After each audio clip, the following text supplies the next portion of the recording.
ضرورت پوری نہیں ہو رہی تو اب جو ہے قیاس کا سہارا لیا گیا، اپنی رائے کا سہارا لیا گیا، ذاتی رائے کو جو ہے دین بنا دیا گیا، یہاں تک کہ عزیزان محترم ہر مفتی یہ کہنے لگا کہ یہ ہمارا نظریہ ہے، یہ ہماری فکر ہے، یہ ہمارا قیاس ہے۔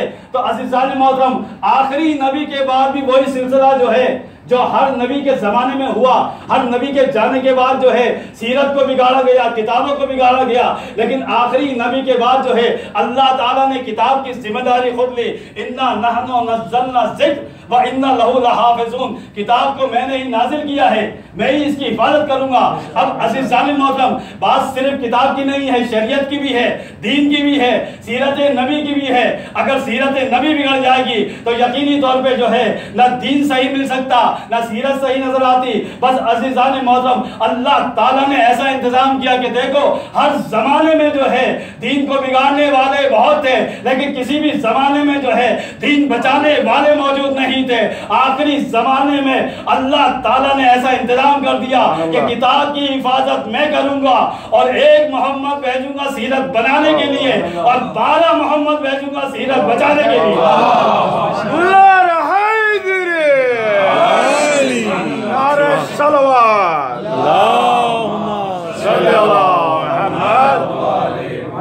بات یہیں سے آگے بڑھتی ہے عزیزان محترم، لیکن کیسے کیسے جو ہے لوگوں نے فتوے دیے کہ ہمارا نظریہ یہ ہے، لیکن ہم نے دیکھا معصومین علیہ السلام کی جب سیرت دیکھی تو وہاں عجیب جو ہے منظر نظر آیا کہ ہر امام جو اتنا علم رکھنے کے باوجود، عصمتوں کے جو ہے درجے پہ فائز ہونے کے باوجود، تطہیر کے مالک ہونے کے باوجود، اس کے باوجود جو ہے کسی معصوم نے یہ نہیں کہا کہ یہ میرا نظریہ ہے، یہ میری فکر ہے۔ ہر معصوم نے یہی کہا کہ میں نے اپنے بابا سے سنا، اپنے والد محترم سے سنا، انہوں نے اپنے پدر محترم سے سنا، انہوں نے علی سے سنا، انہوں نے نبی سے سنا، اور نبی کو وہی لا کے دیا جبرائیل نے جو لوہے محفوظ پر محفوظ تھا۔ یعنی معلوم یہ ہوتا ہے کہ اگر دین چاہیے کہ لوہے محفوظ سے کیا آیا ہے تو سوائے جو ہے کردار اہل بیت کے کہیں اور نظر نہیں آئے گا، سوائے در اہل بیت کے کہیں اور نظر نہیں آئے گا۔ بس یہی وجہ ہے عزیزان محترم، جب مودت کر لو گے تو تمہیں صحیح دین بھی مل جائے گا، صحیح اسلام بھی مل جائے گا، سیرت بھی صحیح مل جائے گی، کتاب بھی صحیح مل جائے گی۔ بات کرتی ہے مل کے محمد و آل محمد۔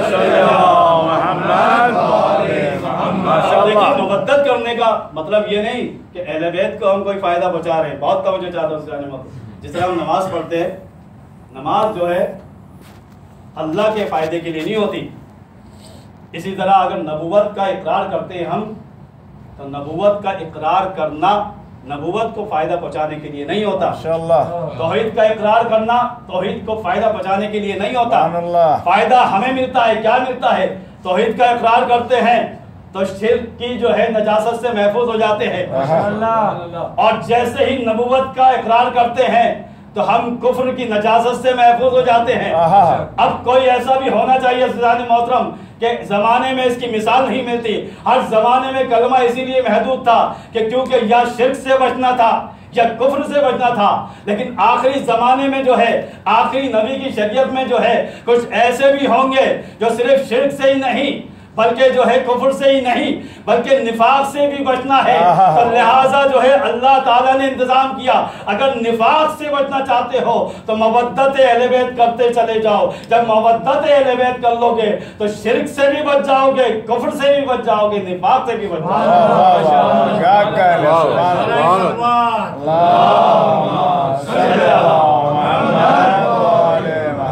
اور یہی محبت جو ہے عزیزان محترم کہ یہی محبت جو ہے یہی اجر رسالت قرار پایا، اور یہ مجلس اعضا جو ہے ذکر امام حسین، کیا جملہ کہا ہے آبا بہجت نے کہ ذکر امام حسین مجلس اعضا جو ہے یہ اجر رسالت کا بہترین وسیلہ ہے۔ سبحان اللہ، کیونکہ ذکر اہل بیت کے بغیر اجر رسالت ادا ہو ہی نہیں سکتا۔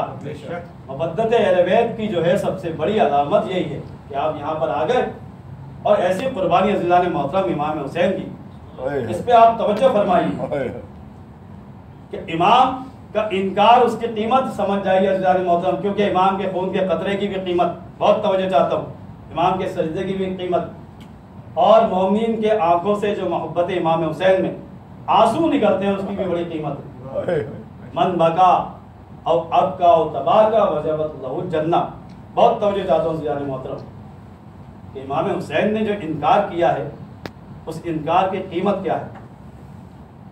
بیعت کا جب سوال کیا گیا اور یہاں تک کہ یہ بیعت کا سوال جو ہے آخری وقت تک کربلا تک ابن زیاد نے پیغام بھیجا.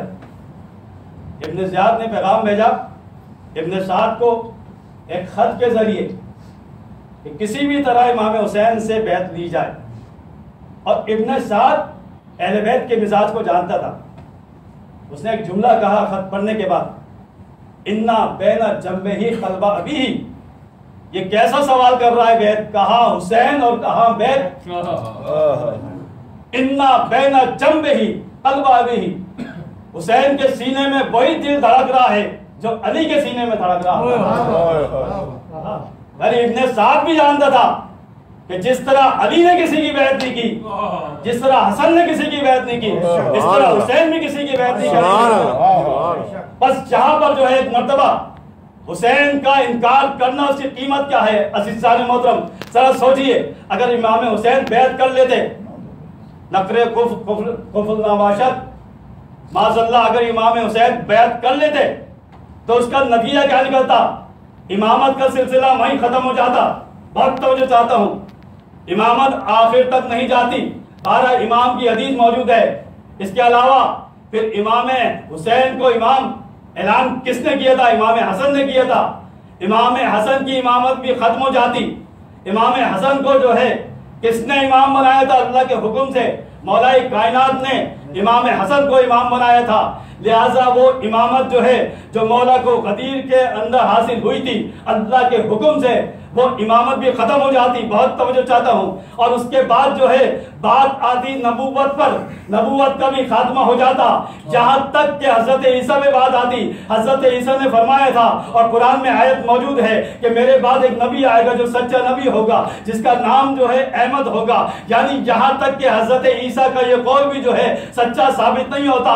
پھر یہاں تک کہ آدم تک جو ہے, اسی طرح ابراہیم, اسی طرح جو ہے موسیٰ کے بعد نوح کے بعد جو ہے یہاں تک کہ آدم تک یہ سلسلہ جو ہے پہنچ جاتا کہ دیکھو اللہ تعالیٰ نے ایسے نبیوں کو جو ہے نبی بنایا ہے کہ جو یزید جیسے فاسق کی جو ہے جن کا نمائندہ بیعت کرتا ہے. تو لہٰذا حسین کا جو ہے ایک انکار جو ہے صرف نبوت تک محدود نہیں ہے, بلکہ جو ہے عقیدہ توحید بھی جو ہے اس کے اندر موجود ہوتا کہ اللہ کیسا عادل ہے کہ اس نے ایسے لوگوں کو امام بنا دیا, ایسے لوگوں کو نبی بنا دیا. معاذ اللہ جو یزید جیسے کی بیعت کر رہے ہیں, یعنی حسین کا انکار جو ہے یہ پیغام دے رہا ہے کہ جس کی وجہ سے جو ہے عقیدہ نبوت بھی محفوظ ہو گیا, عقیدہ توحید بھی محفوظ ہو گیا.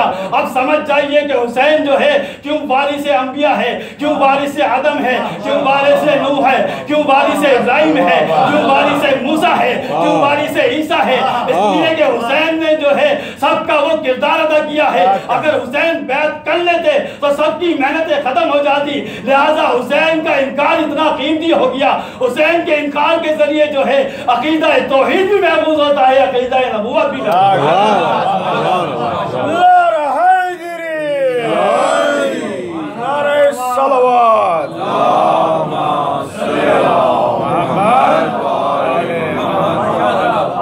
اب حسین کے انکار کی اتنی قیمت کہ جس کی وجہ سے عقیدہ توحید بھی محفوظ, عقیدہ نبوت بھی محفوظ, عقیدہ امامت بھی محفوظ. اب سمجھ آئیے عزیزان محترم, حسین کا انکار اتنا قیمتی ہے دنیا کا کہ اس نے سب کو بچا لیا, سارے انبیاء کی محنتوں کو بچا لیا, سارے انبیاء کے جو ہے نبوتوں کو بچا لیا. اسے حسین کہتے ہیں. صرف ایک انکار نے جو ہے ایسا دنیا میں پیغام دے دیا کہ دیکھو حسین کے انکار کی وجہ سے جو ہے سارے نبیوں کی نبوت بھی بچ گئی, اللہ کا جو ہے عقیدہ توحید جو ہے وہ بھی محفوظ ہو گیا. اب سمجھ آئیے عزیزان محترم, یہاں پر جو ہے آپ کی توجہ مبذول کرانا چاہتا ہوں. اب حسین کے انکار کی اتنی قیمت ہے تو حسین کے خون کا قطرہ جب کسی زمین پہ پڑ جائے, تو وہ خاک جو ہے خاک شفا بن جاتی ہے. اور اگر حسین کے خون کے قطرے کی اتنی قیمت ہے تو آپ سمجھ آئیے عزیزان محترم، حسین جب سجدہ کرے گا تو ساری دنیا کے سجدے جو ہے حسین کے سجدے میں قربان ہو جاتے ہیں، اس لیے کہ سارے سجدے جو ہے حسین کے سجدے کے صدقے میں ملے.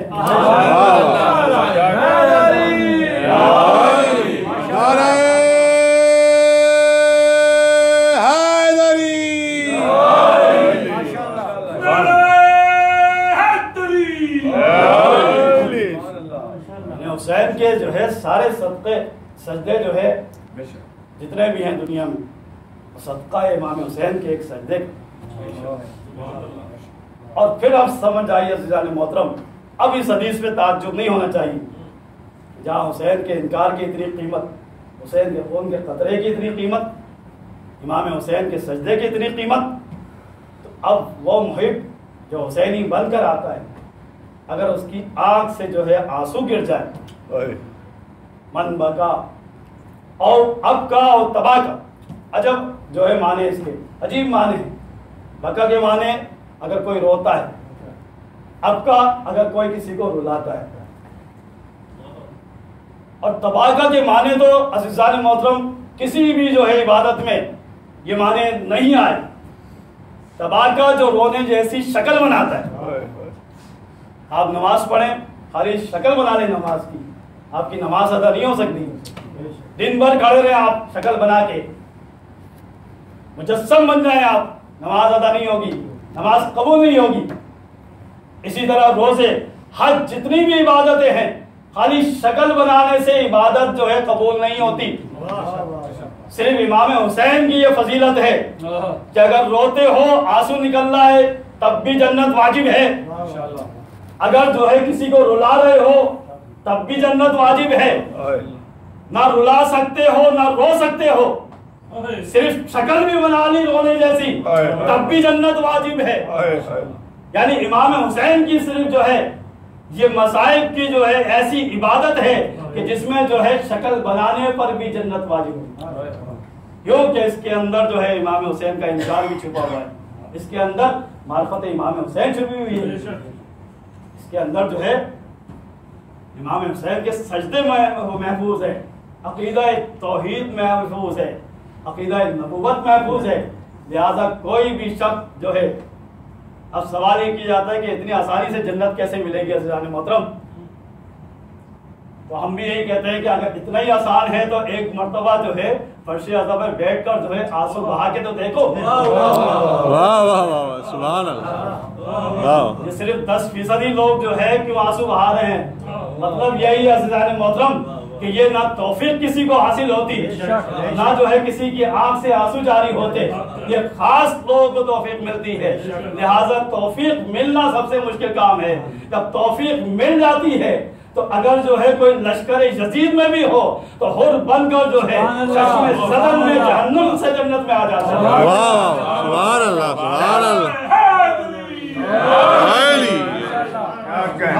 جو ہے اگر معرفت امام حسین تو سمجھے عزیزان محترم، یہ پیغام کس طرح پھیلا ہے کہ یہاں پہ ہم مجلس انعقاد کر رہے ہیں. ایسا پیغام جو ہے آج بھی جو ہے اس کے آثار دنیا میں موجود ہیں. امام حسین کا خون اتنا مقدس خون تھا کہ جس کی وجہ سے جو ہے امام کی شہادت کے بعد تمام کتابوں میں، سنی شیعہ تمام کتابوں میں موجود ہے، 40 دن تک جس چیز کو اٹھاتے تھے اس میں سے خون نکلتا تھا. پتھر کو اٹھاتے تھے، پتھر کے نیچے سے خون، درخت کو کاٹتے تھے، درخت کے اندر سے خون. یہاں تک کہ اہل سنت کے جو ہے مشہور رائٹر جنہوں نے جو ہے التاریخ کامل لکھی ہے، ابن کثیر، وہ کہتے ہیں کہ آسمان میں جو سرخی نظر آتی ہے واقع کربلا سے پہلے، شہادت امام سے پہلے جو ہے ایسی سرخی نہیں تھی.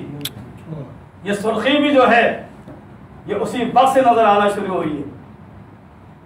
اور ہر جگہ پیغام پھیلنے کے لیے اللہ تعالیٰ نے اس انداز میں جو اہتمام کیا تھا کہ ہر جگہ مدینہ، مکہ، ہر جگہ جو ہے خون کے آثار نمایاں ہونے لگے تھے. ابھی تو قافلہ نہیں چلا تھا، 10 تاریخ سے ہی جو ہے یہ پیغام سب کو مل گیا تھا. اس وقت میڈیا تو تھا نہیں، لہذا جو ہے خون کے ذریعے جو ہے اللہ تعالیٰ نے یہ پیغام امام حسین پہنچایا ہے، شہادت امام حسین کا اہتمام کیا ہے کہ جس جگہ دیکھتے تھے، یہاں تک کہ خانہ کعبہ پر جو ہے خون کی بارش ہوئی، بیت المقدس میں خون کی بارش ہوئی، اور کبوتر پرندے جو ہے امام حسین کے خون سے اپنے آپ کو رنگتے تھے، اور جس جگہ جا کے پھڑپڑاتے تھے وہاں سے خون کے قطرے ٹپکتے تھے، لوگ سمجھ جاتے تھے کہ امام حسین کی شہادت ہو چکی۔ اس انداز میں جو پھیلا ہو ذکر حسین، یہ عزاداری، یہ پیغام کربلا، شہادت امام حسین، تو سمجھ آئیے عزیزان محترم یہ پیغام اللہ کا پیغام ہے۔ شہادت امام حسین اللہ تعالیٰ نے اہتمام کیا ہے کہ 1400 سال ہو گئے، اب یہی گفتگو ہو رہی تھی، سنی ایک بہت بڑے اسکالر اور بہت بڑے عالم نے کہا کہ دنیا کی سب سے بڑی تحریک کا نام ہے عزاداری، ایسی تحریک جو امام حسین کے نام سے 1400 سال سے چل رہی ہے، جس کے لیے جو ہے اتنی قربانیاں دی ان لوگوں نے، اور قربانیاں کیا بلکہ دبانے کی بڑی کوشش کی گئی۔ تو عزیزان محترم جب تک جو ہے اللہ کی طاقت نہ ہو، جب تک جو ہے اس کا زندہ وارث موجود نہ ہو، اس وقت تک یہ تحریک آگے نہیں بڑھ سکتی تھی۔ لہٰذا یہ پیغام ہے کہ امام حسین کا ایک ایک جو ہے پیغام، زمین پر گرنے والا ایک ایک قطرہ جو ہے، اس بات کی دلیل ہے کہ اس تحریک کو چلانے والا یا اللہ تعالیٰ کی ذات ہے، یا جو ہے وقت کا امام ہے جو اس تحریک کو دیکھ بھی رہا ہے، اس کی سرپرستی بھی فرما رہا ہے۔ میں نے پہلے بھی کہا تھا عزیزان محترم کہ فرش اعضا تو جب ہم آتے ہیں تو یقیناً ہم زندہ امام کو پرسہ دینے کے لیے آتے ہیں، ہمارے زمانے کا امام جو ہے موجود ہے، یہی پرسہ داری ہے۔ کربلا کا پیغام کوئی معمولی پیغام نہیں ہے، لہٰذا یہ ہو نہیں سکتا کہ کوئی فرش اعضا پر آئے اور اس کے علم اور عمل میں اضافہ نہ ہوگا، وہ ہدایت یافتہ نہ ہو، ایسا ہو نہیں سکتا۔ جو بھی آئے گا وہ ہدایت یافتہ ہو کے جائے گا۔ عزیزو یہ تحریک آپ نے دیکھا کہ کس طرح جو ہے واقعہ کربلا ہم تک پہنچا، لیکن اس کے مرکزی کردار 11 محرم کو یہ قافلہ چلا کربلا سے، اور 12 محرم کی تاریخ یا 13 محرم کی تاریخ ایسی تاریخ ہے کہ جب کربلا میں سب جو ہے یزیدی لوگ جا چکے تھے، فوج اشقیاء وہاں سے چلی گئی، تو ایک مرتبہ بنی اسد کے لوگوں نے، آج بھی یہ جو ہے آپ جائیں گے عراق تو وہاں کے جو ہے لوگ اس طرح اسی انداز میں آتے ہیں، تو انہوں نے فیصلہ کیا کہ امام حسین نے ہم سے زمین خریدی بھی تھی اور زمین کی قیمت ہمیں ادا بھی کی تھی، اور ہم سب کو جو ہے امام نے وصیت کی تھی، سب سے پہلے مردوں کو وصیت کی تھی، اس کے بعد عورتوں کو وصیت کی تھی، اس کے بعد بچوں کو وصیت کی تھی۔ تو بچے تیار ہوتے ہیں کہ اتنے لاشیں شہداء کے پڑے ہوئے ہیں، سر بریدہ یہ لاشیں پڑے ہوئے ہیں اور انہیں کوئی دفنانے والا نہیں ہے، لہذا بچے تیار ہوتے ہیں کیونکہ امام حسین کی وصیت تھی۔ جب عورتوں نے دیکھا کہ ہمارے چھوٹے چھوٹے بچے جو ہے ان لاشوں کو دفنانے کے لیے جا رہے ہیں، ایک مرتبہ جو ہے عورتوں کو بھی جو ہے جذبہ پیدا ہوا عورتوں کے دلوں میں، عورتیں جب جانے لگی تو مردوں نے کہا کہ ہم سے بھی امام حسین نے وصیت کی تھی،